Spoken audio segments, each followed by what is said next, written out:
ఏంది ఎలక్షన్లు అయిపోయినాయి, మళ్ళీ ఇది ఎంత అయిపోయింది, సీఎం అయిపోయినాడు, ప్రధాని అయిపోయినాడు, మంత్రులు అయిపోయినారు, అంతా అయిపోయినాడు, ఇంకా కేతిరెడ్డిని ఇంకా ఏంది చెప్తున్నాడు ఏందని.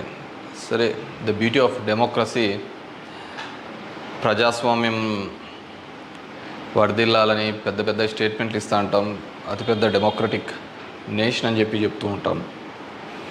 కానీ ప్రతి చోట కూడా ఏం జరుగుతుంది, ఏం జరిగిందని నేను 2014లో చూసా. దొంగ ఓట్ల ఎక్కించుకునే కార్యక్రమం, దాని మీద విపరీతంగా ఫైట్ చేయడం జరిగింది. తర్వాత దాన్ని ఆధార్ కార్డుతో లింక్ చేయాలని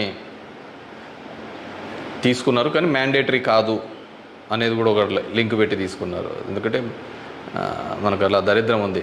గ్యాస్ సిలిండర్లు కావాలన్నా ఆధార్ కార్డుకి లింకు కావాలా, లేకుంటే ప్రతిదానికి ఆధార్ కార్డుతో ఉండాలి అని చెప్తారు. కానీ ప్రజాస్వామ్యాన్ని నిలబెట్టేది మాత్రం ఆధార్ కార్డుతో మ్యాండేటరీ కాదు అని చెప్పి ఇచ్చినారు. మరి మిగతా దానికందరికీ మ్యాండేటరీ ఎందుకైందో, దీనికి ఎందుకు ఖచ్చితంగా ఇవ్వాలి అనేది మాత్రం మరి ఆదేశించలేకపోయింది.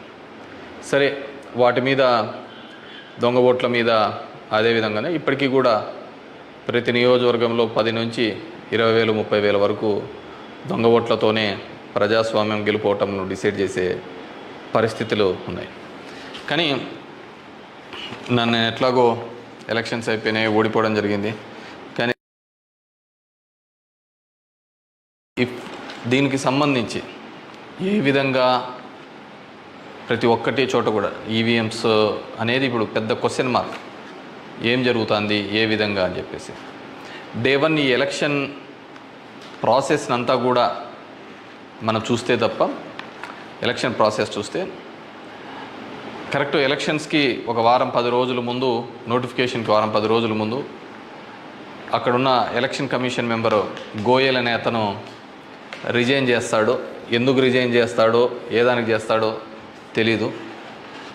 తర్వాత అంతకుముందు వరకు ఉన్న ఒక చట్టం, ఒక ఎలక్షన్ కమిషన్లో ఒక మెంబర్ని అపాయింట్ చేయాలన్న దానికి ప్రధానమంత్రి, ప్రతిపక్ష నాయకుడు, చీఫ్ జస్టిస్ ఆఫ్ ఇండియా ఈ ముగ్గురు సమక్షంలో ఎన్నుకోవాల్సిన దాన్ని మళ్ళీ ఒక కొత్త చట్టం తీసుకొని వచ్చి ప్రతిపక్ష నాయకుడు, ప్రధానమంత్రి, క్యాబినెట్ సహచరుడు అని పెట్టి తీసుకొని వచ్చి ఒక కొత్త వ్యక్తిని తీసుకొని రావడం జరిగింది.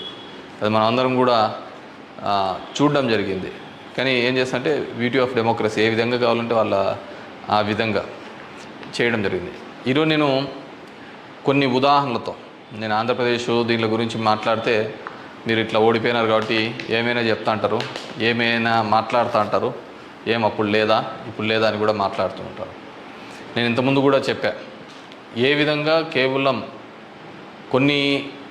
ఒకటి మాత్రమే ప్రశాంత్ కిషోర్ ఏ విధంగా చెప్తాడు, కేకే సర్వే అనే వాళ్ళు ఏ విధంగా చెప్తారు, లేకుంటే అశ్విని దత్ అనే అతను ఏ విధంగా చెప్తాడు 160 అని చెప్పేసి. ఎందుకంటే ప్రజల నాడి ఎవరికి దొరకలేదు, అందలేదు అనేది వాస్తవం. అలాంటప్పుడు వీళ్ళు ఏమాత్రం గ్రౌండ్ రిపోర్టు చేయని వీళ్ళకి ఏ విధంగా తెలుస్తుంది. వన్ థింగ్ ఏదైనప్పటికీ కూడా నేను కొన్ని పత్రికల్లో వచ్చిన ఆర్టికల్స్, అదేవిధంగా మిగతా దానిలోకి వచ్చిన ఆర్టికల్స్ని దృష్టిలో ఉంచుకొని మీ ముందు కొన్ని ఉదాహరణలు తీసుకొని రావదలుచుకున్నాను. ఇక్కడ చూసినామంటే తమిళనాడు రాష్ట్రంలో తిరువల్లూరు నియోజకవర్గంలో, ఇది పార్లమెంట్ వైజ్గా నేను చెప్తున్నాను,